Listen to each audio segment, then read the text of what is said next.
Olá, seja bem-vindo à Culturaria da Rê. No vídeo de hoje a gente vai conhecer Thanato, o deus relacionado à morte, e alguns companheiros dele, como o seu irmão Hipnos e o seu sobrinho Morfeu. Quer conhecer um pouquinho dessas divindades relacionadas ao submundo, ao sono e à morte?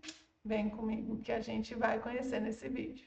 Chegar a mais pessoas no YouTube. Deixe seu joinha, se inscreva no canal e ative o sininho. Toda semana tem vídeo novo por aqui. Agora, vamos para o nosso conteúdo.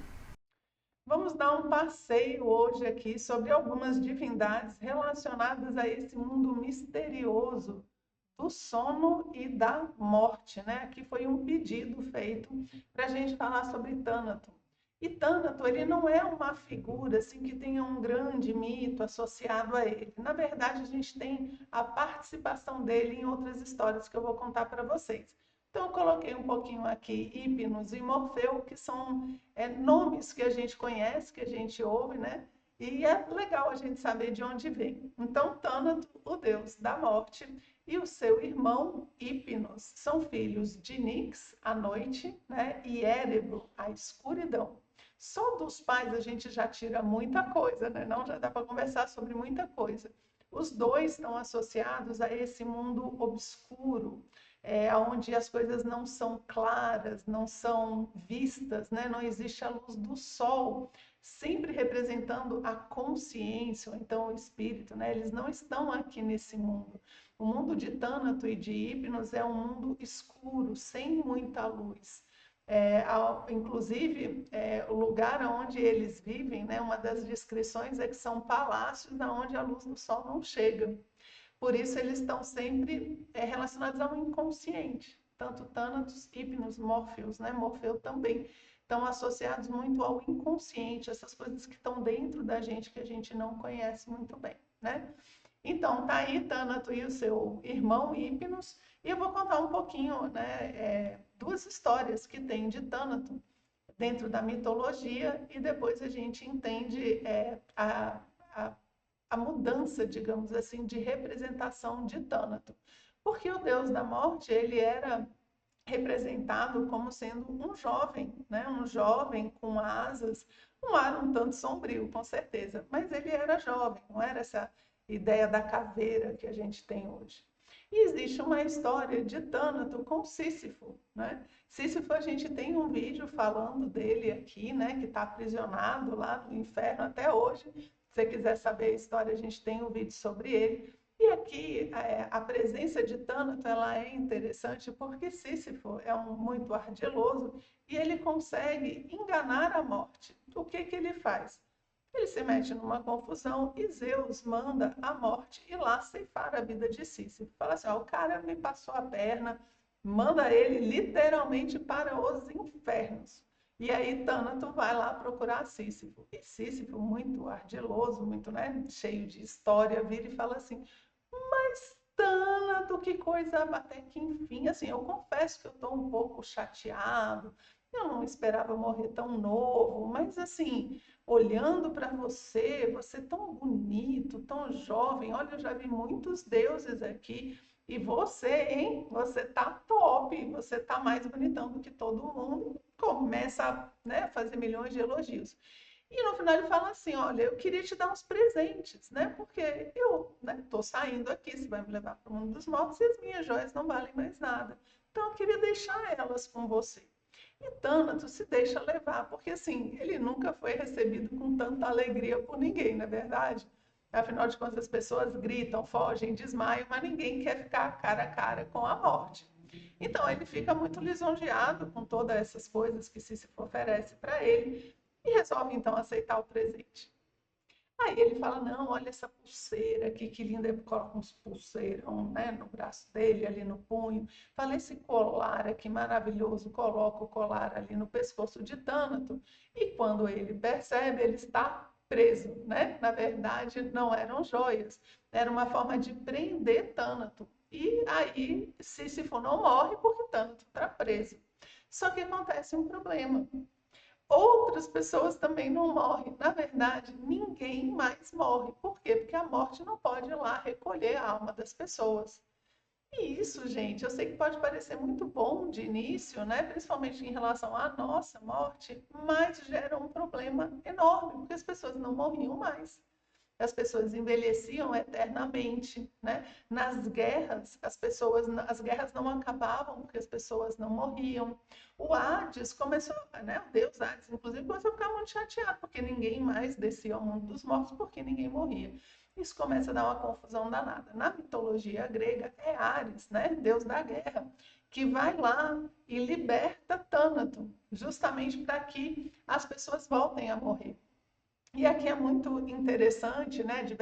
Diversas tradições têm um mito similar, que é quando as pessoas não morrem mais. A gente não quer morrer, mas se a gente quebra o ciclo, você gera problemas muito maiores.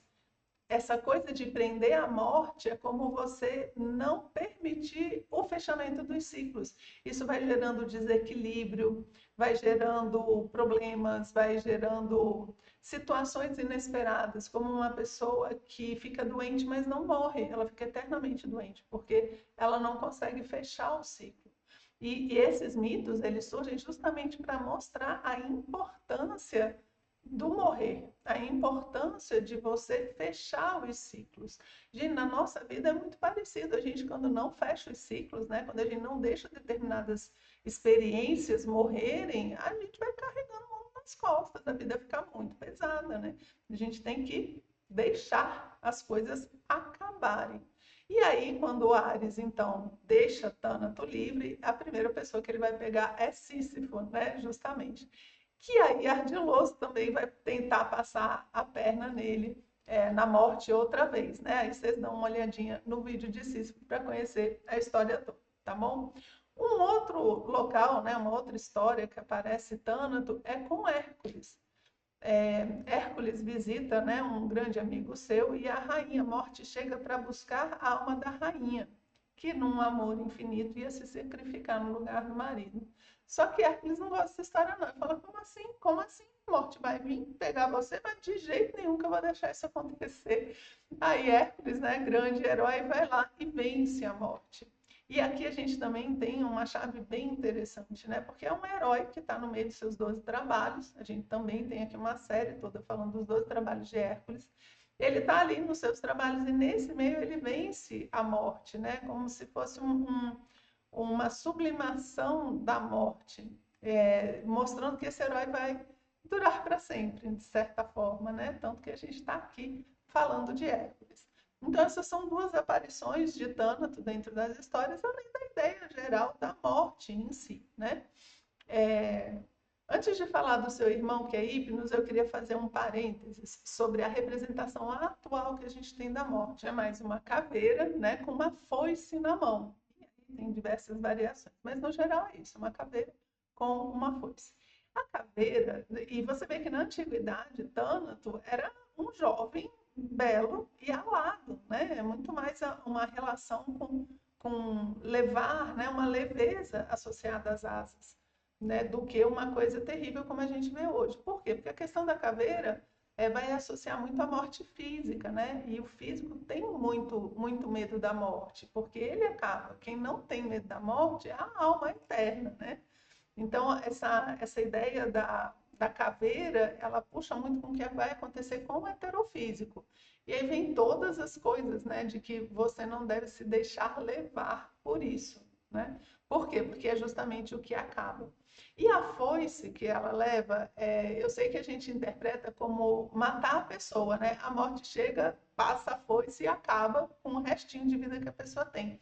Mas a foice, gente, lembra, podia ser uma espada, podia ser uma faca, podia ser um veneno. Por que uma foice? Né? Porque a foice ela está associada à colheita. Quando você vai ceifar ali, né, por exemplo, o trigo, você vai usar uma foice. E esse ceifar, ele leva muito à ideia de colher, de recolher. Ou seja, quando você morre, você colhe, você ceifa o fruto, o resultado da sua vida e leva ele junto com você. Até porque Tânato, em algumas, né, histórias, ele dá uma olhada para ver para onde é que você vai no inferno, se você vai para a luz ou se você vai para as sombras.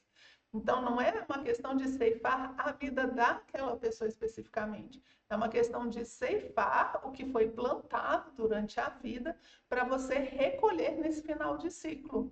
Não é simplesmente para matar a pessoa, não. É porque ela precisa sintetizar, ela precisa levar os frutos da sua própria vida. E é por isso, então, que a morte leva uma foice, ok? Então, vamos falar aqui do irmão, que é Hipnos. Hipnos é o sono, né? Eu, quando peguei essa imagem, já me deu vontade de dormir, gente. Olha o bichinho ali, alado também, que nem o irmão, né? Também. Só que dormindo. Por quê? Porque Hipnos é o sono, é aquele que leva as pessoas ao sono. Daí a ideia de hipnose, né? Ela vem justamente do nome do Deus. Quando você começa a ficar com sono, né? Começa a bocejar, não vou fazer aqui não, senão você vai dormir também, né? Quando você começa a ficar com sono, aquele olho pesado, é porque você está sendo visitado por Hipnos. E Hipnos vai, então, levar você para o sono, vai dormir, tá bom? E é interessante que os dois sejam irmãos, né? Porque os dois levam a gente para a inconsciência. E nessa visão, o dormir é como um pequeno fim de ciclo, é como uma pequena morte entre 2 dias. Assim como a morte, né, é um sono entre 2 vidas, né? Uma vida acaba, você dorme ali e renasce em outra vida. Aí é Thanatos, ou então Hipnos, que faz o mesmo papel, só que agora entre 2 dias de uma mesma vida, ok? E aí a gente tem essa pintura maravilhosa, né, de Hipnos e Thanatos, feita pelo Waterhouse. Vou mudar meu ponteirinho aqui para mostrar alguns detalhes para vocês. O primeiro detalhe é essa flauta, né? Por quê? Porque Hipnos hipnotiza as pessoas com a sua flauta, né? Com a música também. Ou então, que nem minha avó falava, né? Que o homem do sono, ele ia chegar com areinha e jogar nos olhos da gente, por isso que a gente ficava com o olho pesado, né? Então tá aqui o instrumento. Aqui na mão ele tem papoulas, né? Que as papoulas vão ser associadas a todos eles, né? Principalmente você vai ter Hipnos e Morfeu. Então tá aqui as papoulas.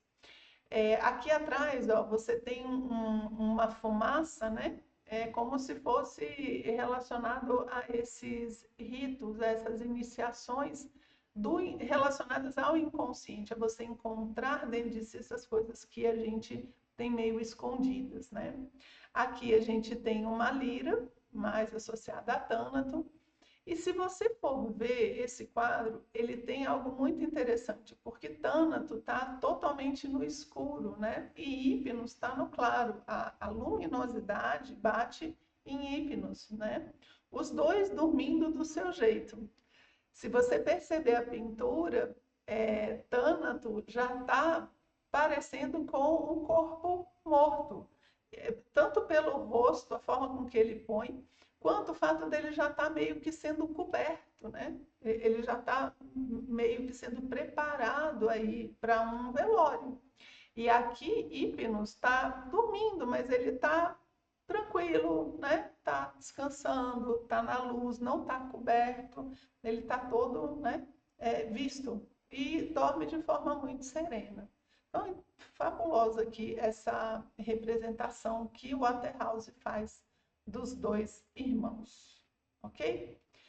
E aqui, Morfeu, né? Os fãs que nem eu de Matrix agora, cá estão com Morpheus, dizendo que você tem que escolher, né, entre a realidade ou a ilusão. E é interessante porque Morfeu é o deus do sonho, são sonhos, né? Hipnos leva você para dormir e Morfeu faz você sonhar, ter sonhos. E ele é filho de Hipnos, inclusive. Existem vários deuses menores, né, relacionados aqui, irmãos de Morfeu. Um leva os pesadelos, o outro mostra os objetos se mexendo, digamos assim. E tem uma história que fala que Morfeu é sempre visitado, né, pelos mensageiros ali dos deuses, para que os deuses possam falar com os homens durante o sonho. Então, Morfeu sabe o que que os deuses querem dizer para os homens e ele leva isso justamente nos sonhos, ok? Daí esse compartilhamento de tarefas, digamos assim, entre Hipnos, que leva as pessoas a dormir, e Morfeu, que leva o sonho para as pessoas, ok? Então, ele que escolheria o que que você vai sonhar, quais os objetos, as coisas que aparecem, qual é a parte da vida, do dia, né? Tudo isso que é relacionado ao inconsciente dos sonhos era levado por Morfeu, né? E aí as pessoas falam que você estar nos braços de Morfeu, né? É você ter esses sonhos profundos, né, que trazem significados. E é de onde vem também o nome de morfina, né? O nome da morfina, do medicamento, vem de Morfeu, ok? Então, era isso que eu tinha separado para vocês no vídeo de hoje, né? Conhecer um pouquinho desses deuses relacionados mais ao nosso inconsciente. E eu espero que você tenha gostado. A gente se vê no próximo vídeo.